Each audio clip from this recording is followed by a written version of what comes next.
Kuzi umetatizwa.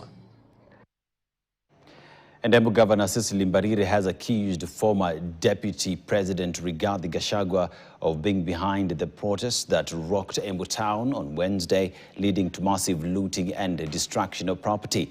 Speaking after touring the businesses and government facilities that were vandalized and looted during the Gen Z protest on Wednesday, Governor Mbarire slammed Gachagua, accusing him of planning and financing the riots.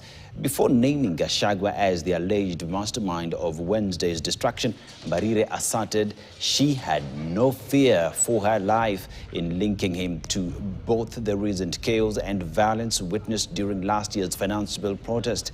The governor further blamed him for the political upheaval that has bedeviled the county since last year, accusing him of turning the county into a battlefield by instigating violence and destruction of property. Mbarire accused former DP of trying to get power through the back door. And I do not care how strong you may be, but you will not intimidate me anymore. The worst that can happen to me is for me to die, and you only die once, Rigathi Gachagua.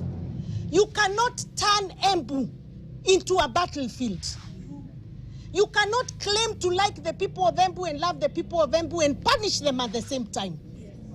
Iyo supermarket ambayo imeharibiwa jana ni supermarket imeajiri watu wa Embu.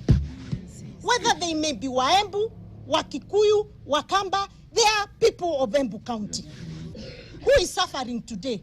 Is it your son who is suffering, or those who have lost their jobs today? Why do you think you can get power through the back door, Rigathi Gachagua? Why do you think that those of us who refuse to listen to you do not matter? That it is either your way or no way? Kwani hatuna fikra sisi ya kufikiria what is good for our people? Public services have